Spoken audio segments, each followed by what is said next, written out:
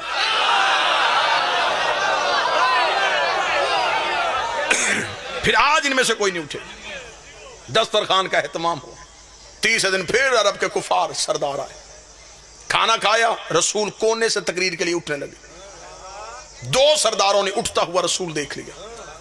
انہوں نے ایک دوسرے کو آنکھ کا اشارہ کیا کہ وہ اٹھنے لگا ہے. اس سے پہلے کہ وہ تقریر کرے ہمیں اٹھ کے جانا چاہیے.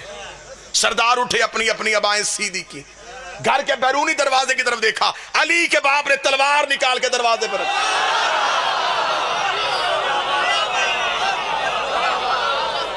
میں مکہ کا ماحول پڑھ رہا ہوں. تلوار نکالی، تلوار کی نوک اپنے گھر کے بیرونی دروازے پر رکھی. کفار نے دیکھا. ابو طالب یہ کیا؟ فرمایا خاموش، بیٹھ جاؤ. ایک ہاتھ ایک سردار کے اندر، دوسرا ہاتھ دوسرے. اس کو چپ. پوری محفل میں سناٹا طاری ہو گیا. دلوں کی دھڑکنیں نے کانوں میں سنائی دینی شروع ہو گئی. مکے کے سردار چپ ہو گئے. علی کا باپ جلال میں تھا. رسول کی طرف نگاہ گئی، پھر چہرے پہ کوئی غصہ نہیں. مسکرا کے قوم یا سیدی و یا مولایا. اور سیدی مرشدی کہنے والوں آؤ تمہیں بتاؤں سب سے پہلے سیدی کا لفظ کس نے کہا تھا؟ فرمایا قوم یا سیدی و یا مولایا. اٹھو میرا سید، اٹھو میرا مولا. فتکلم مما تحبون، اور کہہ دے وہ جو تو چاہتا ہے. وبلغ رسالتہ من ربک، اور پہنچا وہ رسالت جو تیرے رب نے تجھ پہ نازل کیا ہے. ابو طالب کا جملہ کہنا تھا خدائی جھوم گئی. خدا نے کہا ابو طالب تو نے تو پہلے بھی بڑے احسان کیے تھے، ایک احسان تو نے اور کر دیا ہے. تو نے 40 کافروں میں میرے محمد کو مولا کہا ہے. میں 1.25 لاکھ حاجیوں میں تیرے علی کو مولا کہہ.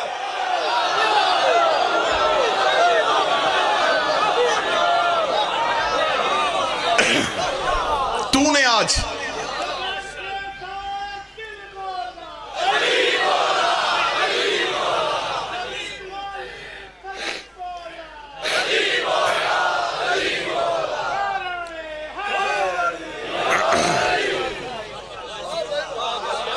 بلغ.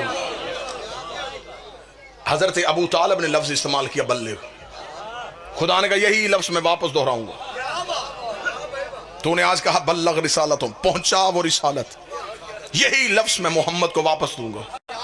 یا ایھا رسول بلغ ما انزل علیک. یہ لفظ بلغ پہلی بار ابو طالب کی زبان سے نکلا. 40 کافر خاموش ہو کے بیٹھ گئے. اب رسول تقریر کے لیے اٹھے. ابھی کوئی مسلمان نہیں ہے. یہ جو میں وقت پڑھ رہا ہوں یہ سوچ کے سنیے گا، ابھی کسی کا باپ بھی مسلمان نہیں. ابھی سارے کافر، اسلام کی پہلی تقریر، ابھی سارے کافر بیٹھے. تقریر ہوگی، پھر یہ نبی سے متاثر ہوں گے، پھر یہ نبی کے قریب آئیں گے، پھر یہ نبی کی بات کو تسلیم کریں گے، پھر یہ مسلمان بنیں گے، پھر یہ نبی کی صحبت میں بیٹھیں گے، پھر یہ صحابی بنیں گے، پھر یہ رضی اللہ ہوں گے. اتنا ٹائم تھا بھی کافر کو رضی اللہ ہونے میں. سارے کا سارا کفار کا ماحول. رسول تقریر کرے ایھا الناس قولوا لا الہ الا اللہ. او انسانوں کہو اللہ ایک ہے. یہ کہہ کے رسول چپ ہوئے. سرداروں کی چاروں طرف دیکھا, نگاہوں میں نگاہیں ڈالے, سب کی جھکی ہوئی نظریں اٹھ گئی. کیا کہا تو نے؟ فرمایا لا الہ الا اللہ, اللہ صرف ایک ہے. سرداروں نے ایک دوسرے کا چہرہ دیکھا, ہر ایک کے چہرے پہ تنزیہ مسکراہٹ آئی, کہہ کے آہستہ آہستہ اونچا ہونے شروع ہوئے. واہ, یہ کہہ رہا ہے اللہ ایک ہے. ایک سردار نے اٹھ کے اپنی دستار کو سیدھا کر کے کہا یہ کون کہتا ہے کہ اللہ ایک ہے؟ فرمایا انا محمد عبدہ و رسول, اس لیے کہ میں محمد اس کا عبد اور اس کا رسول ہوں. اتنا کہنا تھا کفار کہنے لگے اچھا تو عبداللہ کا بیٹا نبی بن گیا, تو نبی ہے؟ یہ کون بتائے گا کہ تو نبی ہے؟ یا پیچھے سے 13 سال کا علی پنجوں پہ کھڑا ہوا, آواز آئی اشہد ان لا الہ الا اللہ, میں گواہی دیتا ہوں وہ ایک ہے. پھر یہ بھی گواہی میں دیتا ہوں یہ اس کا رسول ہے. کفار نے پیچھے مڑ کے دیکھا تو پیچھے علی کھڑے تھے, آگے دیکھے تو آگے مصطفیٰ کھڑے تھے. اگلی سطر بھی خوبصورت ہے اگر یہ پنجاب کا مجمع سمجھ لے. ابو طالب کے دونوں بیٹوں نے پورے کفر کو گھیرے میں لے لیا.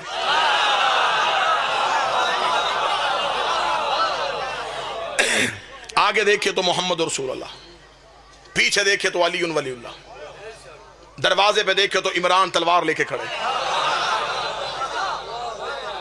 رسول نے کہا میں کہتا ہوں جو آج میری بات کو تسلیم کرے گا, میری ساتھ میری گواہی دے گا, میری مدد کا وعدہ کرے گا, وہ میرا جانشین بھی ہوگا. وَوَصِي وَخَلِيفَاتِ مِن بَعْدِي, میرا وصی بھی ہوگا, میرا خلیفہ بھی ہوگا. سب چپ. 3 دفعہ علی اٹھے, میں گواہی دیتا ہوں اللہ ایک ہے, میں گواہی دیتا ہوں تو اس کا رسول ہے. 3 بار جب علی اٹھے, رسول نے کہا اگر تو نے 3 بار میری گواہی دی پھر میں بھی گواہی دیتا ہوں تو اس کا ولی ہے, میرا وصی ہے, میرے بعد میرا جانشین ہے, میرے بعد میرا خلیفہ ہے. 90 کروڑ مسلمان پوری دنیا میں کلمہ پڑھتے لا الہ الا اللہ محمد رسول اللہ. یہ کلمہ پڑھنا علی کی سنت ہے, اور علی ولی اللہ پڑھنا نبی کی سنت.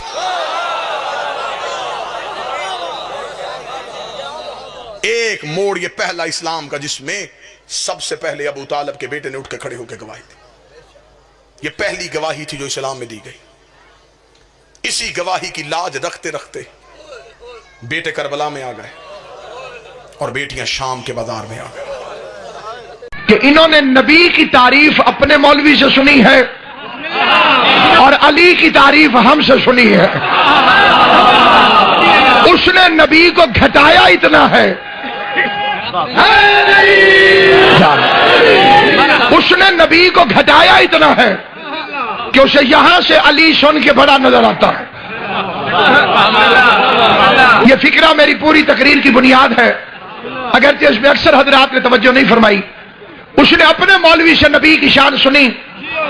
اس نے بتایا کہ جبرائیل پڑھانے آتا تھا اور حضور پڑھتے تھے, لیکن اب یہاں آیا تو یہاں سے سنا کہ جبرائیل شاگرد تھا. یہ کہہ دینا کہ جبرائیل استاد تھا, تم بھول گئے کہ جب اللہ نے آدم سے کہا تھا کہ امبے ہم, اے آدم انہیں پڑھا. کنہیں؟ فرشتوں کو. فرشتے پڑھ رہے تھے, آدم پڑھا رہا تھا. یا تو روح زمین کا کوئی مولوی ثابت کرے کہ جبرائیل چھٹی میں تھا, ورنہ غیرت کر کے فیصلہ کر جو جبرائیل آدم کا شاگرد ہو وہ خاتم کا استاد کیسے ہو سکتا؟ اگر کسی نے عظمت مصطفیٰ سننی ہو تو علی والوں سے سنیں. یہ علی کو مانتے ہیں, نبی کو نہیں مانتے. بے وقوف ہو, کیا علی نے فرمایا ہے کہ میں مولا ہوں؟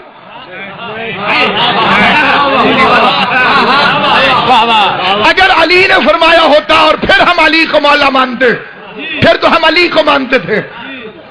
علی کو مولا نبی نے کہا, علی کو مولا ماننا اطاعت رسول ہے، علی کو مولا نہ ماننا توہین رسالت ہے۔ غور ہے یا نہیں آپ؟ میں پوری دنیا کو چیلنج کر کے کہتا ہوں، کائنات کے کسی میڈیا پر، ٹیلی ویژن پر، پوری دنیا کے سامنے اتنے بڑے اجتماع میں دعویٰ کرتا ہوں اور اپنی قوم کو دعوت دیتا ہوں، جس مقام پر بھی آپ رہتے ہو، پڑھتے ہو، جاتے ہو، کام کرتے ہو، علی والوں کی طرف سے یہ دعویٰ ہر کان میں پہنچا دینا کہ آج تک بڑے گستاخان رسالت آئے، بڑے لوگوں نے رسول کی شان میں گستاخی کی، بڑے لوگوں نے جھوٹے نبی ہونے کا دعویٰ کیا، لیکن خدا کی قسم، مصطفیٰ کی قسم، مرتضیٰ کی قسم، مجتبیٰ کی قسم، سید الشہداء کی قسم، ان سارے گستاخان رسالت میں ایک بھی علی ولی اللہ پڑھنے والا نہیں تھا۔ دنیا کو پتا چلے جن کا علی ایسا ہے ان کا نبی کیسا ہو۔ ہمارا قصور یہ ہے کہ ہم نے حضور کی ولادت کی تاریخ محلے والوں سے نہیں پوچھی۔ توجہ ہے یا نہیں ہے؟